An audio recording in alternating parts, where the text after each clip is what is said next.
Ne se limitant pas qu'à la Chine, les arts martiaux se répandent aux quatre coins du monde, notamment en Afrique de l'Ouest.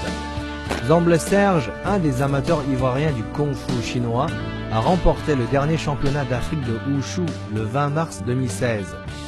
Ça m'a permis d'être le premier Ivoirien à porter la médaille d'or à la Côte d'Ivoire en kung-fu. Et ce jour, ça a été un jour vraiment mémorable pour moi. Pour moi, il n'y a pas meilleure satisfaction que ça. Et surtout dans la discipline que j'aime.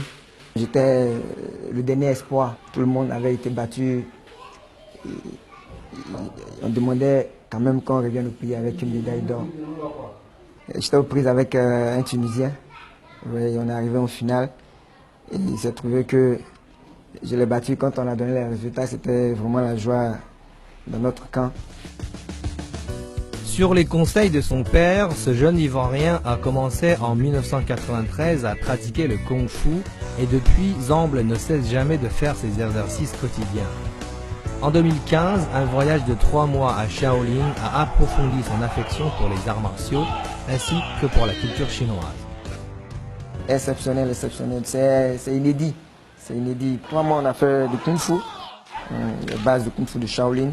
On a fait également le chinois. On nous a initié à la langue chinoise. Ici, vous voyez la classe où le professeur nous enseigne la langue ici. On a fait également de l'acupuncture. Voilà, l'acupuncture, la médecine. Et on a fait également la calligraphie. On apprenait à écrire les caractères. Donc ça a été vraiment une expérience complète, quoi, totale. De l'héritage à l'apprentissage, des honneurs à la transmission, Zamble Serge est maintenant le maître dans le club de Wushu d'Abidjan à l'université Félix Houphouët-Boigny, UFHB. Il a ainsi proclamé sa propre ambition en utilisant des mots simples mais émouvants. Étant devenu champion d'Afrique, moi je rêve d'aller plus loin, aller au championnat du monde. Mais mon plus gros rêve aujourd'hui, c'est de partager ce que je sais, la culture chinoise à travers le Wushu et à travers la langue chinoise à tous mes frères ivoiriens. Et au-delà de ça, mes frères africains. Depuis le 28 mai 2015, plus de 422 étudiants se sont inscrits à l'Institut Confucius à l'UFHB, le premier en Côte d'Ivoire, dont sa fédération partenariale. Le club universitaire de Wushu accueille depuis 2 ans 250 étudiants. Et ce chiffre ne cesse d'augmenter. Le kung-fu Wushu est très vivace en Côte d'Ivoire. Il est pratiqué par plus de 20 000 pratiquants. Dans toutes les régions de la Côte d'Ivoire, vous avez la pratique de kung-fu Wushu. Ce n'était pas organisé, mais maintenant nous organisons ça.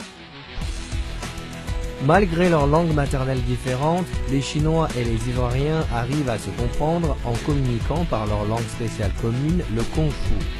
Depuis ces dernières années, nous témoignons d'échanges culturels fréquents par le biais de kung-fu entre les deux pays.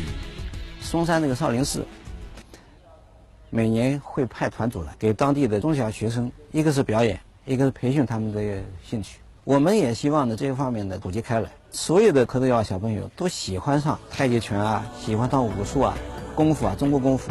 他们不会说中国话，中国功夫这2个字小朋友们都知道。 À l'égard de la stratégie chinoise d'une ceinture et une route, l'exportation de la culture se joint au développement économique. Le Wushu, reconnu comme un symbole de la civilisation chinoise, va permettre une meilleure compréhension entre les peuples sino-africains.